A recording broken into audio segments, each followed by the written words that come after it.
En estos momentos recibimos a Anabela Quiroga, ella es periodista especializada en economía y negocios en el diario Clarín. Bienvenida, Anabela, un placer enorme que estés con nosotros acompañándonos. Silvio Sacomani te saluda, ¿cómo estás?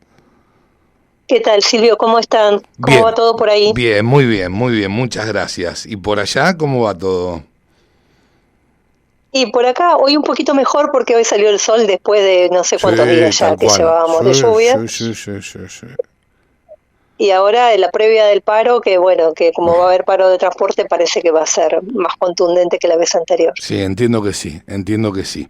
Ahora, lo que te quiero consultar, Anabel, en Sí. primer término, obviamente está relacionado con un artículo que se ha publicado el día 6 de mayo en el diario Clarín, obviamente, donde haces hincapié en que el gobierno nacional se está aferrando fuertemente al impuesto país. ¿Sí? Mm. Lo que te quiero consultar es precisamente a qué te referís y cuál es tu análisis al respecto, el motivo por el cual sostenés que el gobierno se aferra al impuesto país. Bueno, Silvio, mira, el impuesto país es un impuesto que se cobra sobre los consumos en dólares y la compra de dólares. Exacto. Había sido diseñado en su momento cuando arrancó el gobierno de Alberto Fernández con un recargo del 30% sobre las operaciones que te decía, como una forma de desincentivar el consumo de dólares. Pero ¿qué pasó? A lo largo de toda la gestión anterior, ese impuesto se fue expandiendo a otros segmentos y ya cuando Massa era ministro se le aplicó también a las importaciones. Sí. ¿Qué hizo este gobierno? Bueno, le subió todavía más la alícuota que tienen que pagar las importaciones con este impuesto país, que ahora es del 17%. Ujú, ujú. Ahora, ¿qué hace? Que el impuesto país está atado al cepo cambiario, Exactamente. porque lo que pasa es que como hay un cepo y hay distintos valores del dólar, bueno, se justifica que exista un impuesto país. Ahora, si el gobierno realmente está decidido a ir hacia una unificación cambiaria, tiene que eliminar el impuesto país porque no tiene sentido que siga Por existiendo. supuesto. Pero ¿qué es lo que pasa? Cuando vos ves los datos de la recaudación que salen mes a mes, ves que la recaudación sigue perdiendo contra la inflación. O sea, la recaudación sube mucho, pero la inflación es más fuerte todavía. Y el gobierno necesita de lo que le aporta el impuesto país para poder exhibir este famoso superávit del que se la pasa hablando, ¿no? Entonces, ahí uno ve que el impuesto país, que al principio no significaba nada en la recaudación, no llegaba al 1%, ahora ya representa el 10% de la recaudación total. Si no existiera el impuesto país, no habría más superávit. Entonces el gobierno tendría que reemplazarlo, esos aportes, o con otro impuesto, o tendría que esperar a que la economía vuelva a crecer y entonces ahí sí vuelva a crecer la recaudación por IVA, por ganancias y por el resto de los impuestos centrales. Entiendo. Pero eso no está pasando. Sí, totalmente, Así que sí. bueno, cada día es más importante, pero a la vez, ¿qué pasa con el impuesto país? Como te decía, lo puso Alberto cuando arrancó su gestión y por ley se termina este año. Este año, en diciembre, hay que eliminarlo. Y además hay un compromiso con el Fondo Monetario a eliminar el impuesto país. Así que el gobierno no lo puede teóricamente extender más. Pero a la vez para el gobierno es fundamental porque a diferencia de los otros impuestos como el IVA o ganancias, el impuesto país no se coparticipa. Todo lo que sube se lo queda todo la nación. Más allá que Para esté que te des perdiendo una contra idea, la inflación. claro, pero el impuesto país no pierde contra la inflación. Ah, Al entendí mal revés, el entonces. impuesto país, la recaudación total pierde contra la inflación, Ahí sí. está, la El impuesto recaudación país total, no. pero el impuesto país no. Está Claro. bien. Para que tengas una idea, en el último mes el impuesto país creció 211%, después más que la inflación. O sea, Wow. sacando el efecto de la inflación todavía sigue creciendo. Eso es porque le aumentaron la alícuota y se extiende Claro, cada vez más claro. a distintas operaciones. Bueno, sin ir más lejos, va a abarcar a las empresas que giren a las casas matrices los dividendos, ¿no es cierto?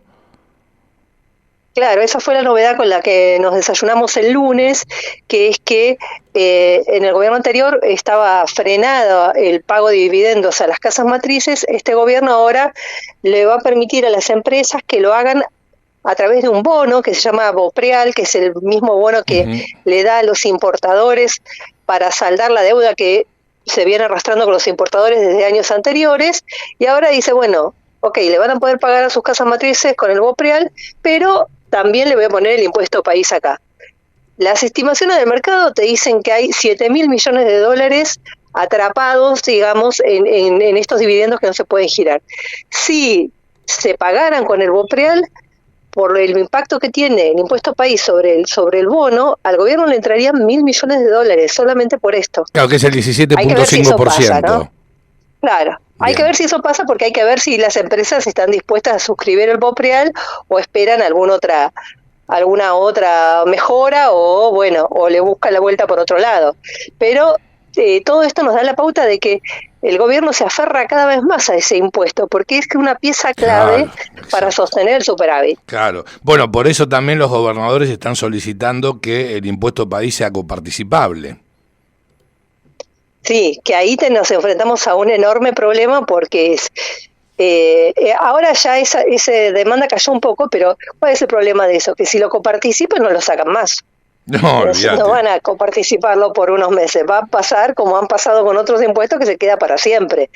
Pero bueno, justamente uno de los puntos ahí, pues de lo que se está negociando ahora en la ley bases, es la suba de ganancias, que eso sí se coparticipa, porque claro, lo que ven los gobernadores es que, además de los cambios que hubo el año pasado, que ya los empleados en relación de dependencia prácticamente no pagan ganancias, pierden por ese lado, pierden porque ganancias sí pierde contra la inflación, y porque los únicos dos impuestos que crecen no se coparticipan, que son el impuesto país y las retenciones a las exportaciones. Entonces, las provincias, además del ajuste a las que las somete la nación, se encuentran con que no se pueden beneficiar por este tipo de cosas. Entiendo a la perfección, Ahora, ¿qué tema el de giro de dividendos a las casas matrices, que recaiga también el impuesto país ahí? Todo un tema, ¿no es cierto? Es desalentador, muy desalentador. Claro, es desalentador también sobre el mensaje que el gobierno le quiere dar a las empresas, ¿no?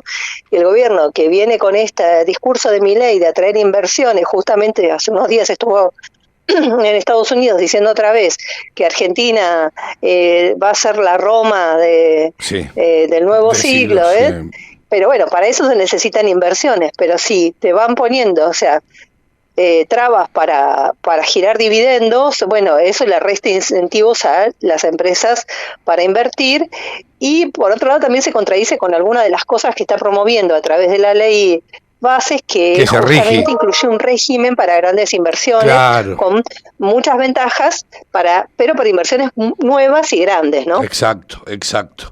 Ahora bien, ¿nos podés comentar en torno a los datos a los cuales el gobierno se toma de ellos para determinar que el derrumbe ya tocó piso?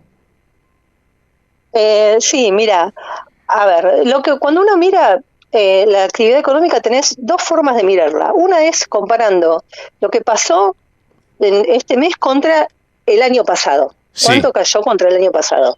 Ahí todos los números son negativos. No hay nada que funcione bien, excepto la cosecha, ahora cuando empieza a llegar, porque justamente estás comparando contra un año de sequía, que fue el año pasado. Todos los demás números te dan horrible. Pero ¿qué pasó con algunos indicadores en abril? Que algunos indicadores empezaron a dar positivo contra marzo. Entonces, cuando medís, por ejemplo, las ventas minoristas, que las mide CAME, en abril respecto de marzo, ahí se ve un repunte. Repuntaron 1.6. Abril contra marzo, repito. Claro, si vos lo medís abril contra abril del año pasado, no, la caída es del 18%. pero repuntaron contra marzo. ¿Qué es lo novedoso? Que esto no venía pasando. Lo que venía pasando era que nos enfrentábamos cada mes a una caída doble. Las ventas minoristas, las ventas de autos, los insumos de la construcción, todo caía contra el año pasado y contra el mes anterior. O sea, cada vez la caída era más profunda. Ahora nos encontramos con algunos datos muy incipientes, pero que en el gobierno los levantan, que son estos que mencionaba. Las ventas minoristas, que repuntaron 1,6%. Hay un índice que se llama Construya, que mide las ventas de sí. insumos para la construcción, Sí. Cemento, cerámicos, todas cosas que compra el sector privado, está limpio del sector público ese, que también muestra una recuperación abril contra marzo del 6%, y es la primera vez que pasa esto desde octubre. O sea, desde octubre pasado ese índice venía cayendo contra el mes anterior. O sea, cada mes vendían menos que el mes anterior. Ahora, por primera vez en abril, vendieron un poquito más. Y también eso se ve con la producción de autos, que cuando comparas abril contra marzo y la limpias, haces una comparación que se llama desestacionalizada, es decir, Sí. medís como si hubiera habido exactamente la misma cantidad de días hábiles, ves que abril fue un 4% mejor. Y otro dato que el gobierno le parece positivo es que también dejó de caer el crédito al sector privado, que venía muy para atrás. Ahora, viste que los bancos empezaron a promover prestar plata, cosa que durante años no hicieron porque le prestaban al Banco Central y al gobierno. Bueno, ahora empezaron a prestar plata al sector privado para producción o para consumo, y bueno, la gran novedad de estos últimos días, por supuesto, lo de los créditos hipotecarios, ¿no? Exacto. Y entonces esa caída ahí se va frenando. Ahora, ¿alcanza con esto para decir que tocamos fondo? Y depende de quién lo vea, ¿no? Desde los más cercanos al gobierno te dicen, bueno, veníamos todo negativo, de pronto tenés un par de datos chiquititos, pero que te podrían marcar que estaríamos en el piso. Uh-huh. Ahora, estaríamos en potencial, lo decís, sí. Estaríamos en el piso. Ahora, si supongamos que estamos en el piso, tenemos dos alternativas, porque una es la que promueve el gobierno, que es decir, bueno, ya tocamos piso y rebotamos. Otra es la que advierten algunos economistas, que dicen, ojo, porque por ahí tocamos piso y nos quedamos ahí abajo un tiempo. Entonces, no está asegurado así el rebote, la recuperación no sería en B corta, sino que en L, ¿no es cierto? Claro. Ese es el riesgo. La verdad es que cuando vos vas un poco más allá, hay un consenso de que el tercer trimestre debería empezar a crecer de vuelta la economía, ¿no?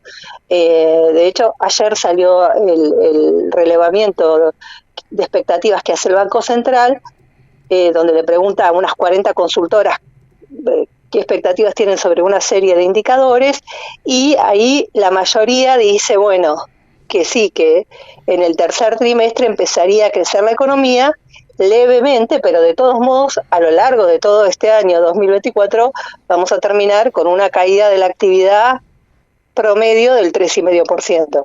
O sea que aunque empezara ese repunte, sí, no va a alcanzar para compensar todo lo que se perdió hasta ahora. Está clarísimo, está clarísimo. Y en torno a tus estimaciones de inflación, en torno a lo que puede dar este año, ¿no es cierto? Diciembre contra diciembre. ¿Qué ves al respecto? Porque estamos viendo una fuerte desaceleración inflacionaria. Sí, así es. Bueno, ahí hubo novedades en las últimas horas. La primera fue ayer, justamente este relevamiento del Central que te decía, que ahora están previendo 161% de inflación para todo el año, cuando hace un mes a esta misma pregunta te respondían 190, o sea, pasaron en un mes de 190 a 161. Ese es un primer dato positivo. Sí. El segundo es que hoy salió el índice de precios de acá de la Ciudad de Buenos Aires, que dio 9,8, es la primera vez que les da un dígito. Sí. Sí, desde octubre por lo menos. Y hay que decir que el índice de la Ciudad de Buenos Aires siempre da un poquito más que el índice nacional, sí, porque exacto, la incidencia que acá de colegios privados, prepagas y servicios públicos es un poquito más alta. que en el resto del país. Así que si les dio 9,8 y las chances de que el de abril de la Nación dé 8 son muy altas. Y te sumo un datito más. Sí, Empieza a haber algunos registros de lo que está pasando con la inflación de mayo, y ahí es muy sorprendente porque empieza a haber estimaciones privadas de que la inflación de mayo podría empezar con 5.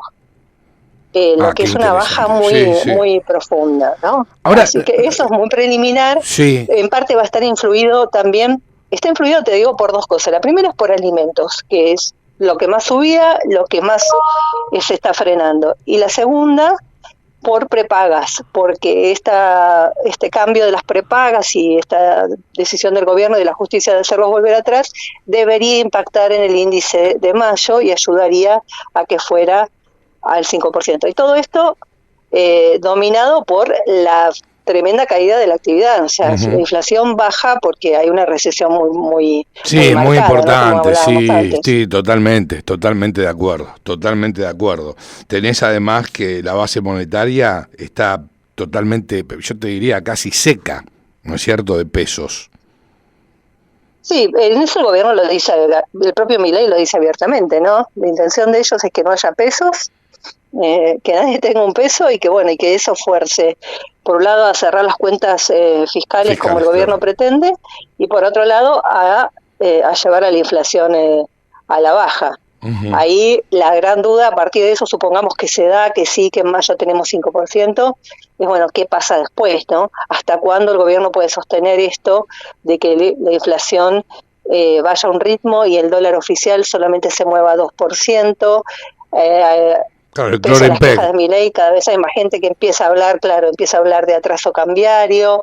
¿Y vos cómo lo ves? La incógnita que todavía tenemos es lo que es la cosecha, ¿no? ¿Cuánto se va a liquidar realmente de la cosecha? Totalmente. ¿Y vos considerás que hay un atraso cambiario?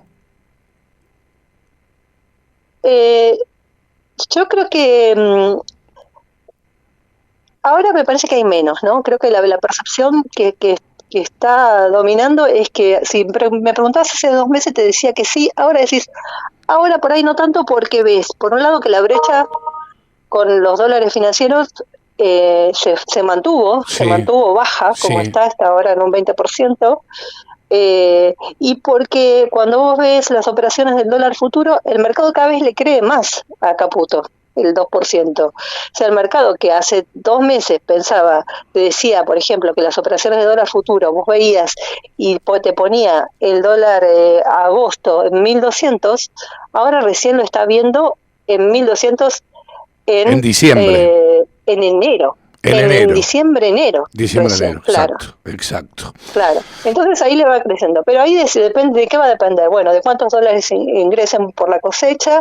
En estos últimos 2 días estuvo bastante bien la operación, el Banco Central pudo seguir comprando mucho, y en el fondo de la confianza que despierte el gobierno. Ahora es una apuesta muy arriesgada corregir solamente 2%. El riesgo principal es que en algún momento tenga que corregir un poco más y que sin irnos a un salto devaluatorio importante que ya nadie prevé que ocurra, que eso le haga mover la inflación, ¿no? ¿Qué pasa si la inflación llega a 5 en mayo, se mantiene así y en agosto hay un ajuste en el tipo de cambio y la inflación vuelve a subir a partir a otros niveles como, no sé, 7, 8? ¿Sería terrible? No sería terrible. Es esperable que saliendo de un régimen de alta inflación como el que tenemos nosotros pase. De hecho, pasó también cuando empezó la convertibilidad. Pero ¿cuál es el problema de esto? Que para el gobierno la baja de la inflación es su activo principal. O sea, cuando vos ves por qué la gente sigue apoyando a Milei pese al ajuste tremendo que está haciendo, porque la inflación baja. ¿Qué pasa si un día deja de bajar la inflación? Bueno, es una gran incógnita, ¿no? ¿Qué va a pasar ahí con el apoyo popular? Sin lugar a dudas que sí, y fue digamos, fue una de las promesas que hizo, creo que de las más importantes, y hoy por hoy lo que se ve reflejado es que se está cumpliendo, ¿no es cierto? Esa promesa se está haciendo realidad. Claro, ¿no? Se está haciendo realidad esa promesa mucho más rápido de lo que, cualquiera preveía, incluso el propio gobierno. Porque te acordarás, Silvio, que en algún momento al principio de la gestión el propio Milei decía que iba a llevar 18 o 24 meses bajar la inflación. Sí. Ahora se entusiasmaron porque está bajando fuerte, porque el ajuste fue enorme y es el ajuste lo que genera recesión y hace bajar los precios. Y tan importante se volvió esto, tan simbólico es para el gobierno, que fíjate que el gobierno va bajando banderas que antes defendía. Por ejemplo, lo de las prepagas. Pasó de decirle a las prepagas, hagan lo que quieran, a decir, no pueden subir tanto, entonces vamos a decir cuánto puede subir. Pasó de decir que los acuerdos de precios eran una medida comunista a que Caputo se queje con los supermercados de las promociones que hacían que no reflejan claro, que no están reflejadas en el IPC, no las toma el IPC y a presionar claro. y ahora tenés todas las grandes cadenas con una canasta de precios congelados. Este tipo de cosas te van diciendo que bueno, el gobierno valora cada vez más la inflación y lo último que ha hecho fue postergar la suba de tarifas, ¿no? La suba de tarifas que tendría que haber ocurrido ahora la patea para más adelante, justamente porque le importa tanto mantener esa promesa de que cada mes la inflación siga bajando, que es capaz de resignar sus propias banderas y y bancarse por ahí un poco más de gasto público, porque no aumentar las tarifas significa mantener los subsidios. Exacto. Antes que correr el riesgo de que la inflación nos dé un susto. Sí, sin lugar a dudas. Anabela, qué lindo que nos hayas acompañado. Me encantó escucharte. Bueno, muchas gracias por darme la oportunidad también de poder hablar con ustedes. Bien, es la primera vez que tenemos la posibilidad de dialogar con vos, pero no va a ser la última, Anabela, ¿eh? Así que prepárate porque desde la producción te vamos a estar convocando nuevamente, ¿eh? Bueno, cómo no, Silvio, sí. Muchísimas gracias, muchas gracias. Te mandamos un beso gigante, Anabela. Hasta siempre. Un beso grande. Adiós, hasta luego. Adiós. Chau. Anabela Quiroga, pasada por la cosa.